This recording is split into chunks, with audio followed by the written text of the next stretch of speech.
परिचय घर तो ढाबी में है, नाम परमात्मा यादव है। परमात्मा जी हैं। क्या सिचुएशन? देखिए सिचुएशन तो ये है कि इससे पहले भी अनशन भी हुआ था और उस टाइम भी इसको एंटी इरोजन के लिए और ठोकर बांध के लिए बातचीत चल रहा था।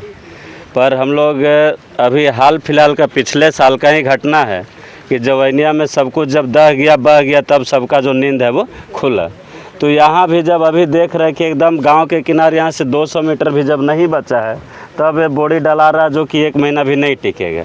और ऊपर से सब कोई भली भांति जान रहे कि बलुई मिट्टी है, तो बलुई मिट्टी कितना जल्दी कटता है। लेकिन प्रशासन का जब कभी भी आँख खुलता है तो कोई भी घटना घट जाने का बाद खुलता है। हम लोग का आज के डेट में सबसे बड़ा विडम्बना यही है। परिचय आपका? दिनेश यादव, युवा नेता अरवाई है। तो निश्चित तौर पर कह सकते हैं हम बता सकते हैं कि सर हम लोग इस काम से खुश नहीं है। क्या है कि सर जब हम लोग का पूरा कटान एक तरफा चलने लगा तब हम लोग का बोरी चल रहा था। आप इस बारे में कुछ बता सकते हैं? देखिए इसके लिए हम लोग कई बार संघर्ष किए और संघर्ष ही मात्र इसका रास्ता है। और संघर्ष के ही देन है कि जो मतलब है क्या होता है कि जब कुत्ता को भूख लग रहा था तो एक रोटी फेंक दिया जाता है कि चुपचाप खा के शांत रहे।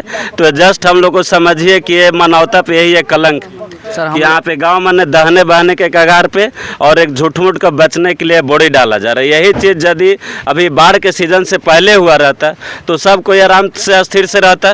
तो सर हम लोग का एक और दिक्कत है कि मान लीजिए हम लोग का गांव भी ढहने लगेगा, हम लोग का रोड नहीं है कि भाग सकते हैं। तो आप उसके बारे में क्या बोल रहे हैं?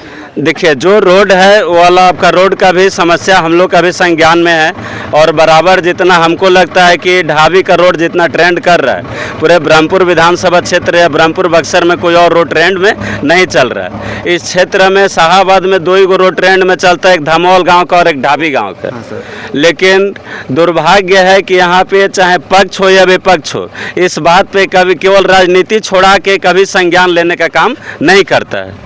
आज यदि विपक्ष से जाते हैं तो विपक्ष का सांसद है, विधायक है, और पक्ष के जाते हैं तो पक्ष का सरकार है कि सरकार चाह देगी तो रातों रातों मतलब ये भागड़ देख रहा ना इतना बड़ा गंगा नदी में पुल बना देगी।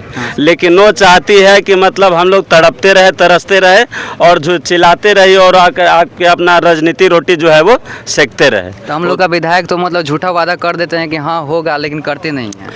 देखिए विधायक मान लीजिए चलिए थोड़ा देर के लिए विधायक नहीं कर रहे हैं, विधायक से आपकी नाराजगी हो सकती है, लेकिन सरकार क्या कर रही है? आपका 15 साल से जो एनडीए का सरकार चल रहा है तो मतलब जरूरी है हमारा विधायक काम नहीं कर रहा है तो हमारा और कोई काम नहीं होगा? नहीं सर, हो सकता है कि कोई और तो काम कर। आज इस बक्सर क्षेत्र से जो आपका लड़े हुए थे चुनाव बक्सर लोकसभा से मिथिलेश तिवारी जी शिक्षा मंत्री है, तो आपका क्षेत्र में यहाँ पे शिक्षा का क्या स्तर है? हमको अभी सुनने में आ रहा है कि एक स्कूल में मात्र 4 गो टीचर है। वो शिक्षा मंत्री है तो शिक्षा मंत्री के नाते चाहते तो एक मंत्री का अधिकार क्षेत्र हर एक चीज़ में थोड़ा बहुत रहता है। यहाँ का जो इस सिमिलरिटी मंत्री है वो चाहते तो इस पर भी अपना ध्यान करा सकते थे कि नहीं भाई चलो इस रास्ता वाला के या तो दोनों पार्टी को बैठाया जाए या तो जो मुआवजा देना है तो मुआवजा देने का कगार में बैठा जाए और मुआवजा दे करके इस रोड को बनाने का काम किया जाए। तो ठीक है, तो हम बता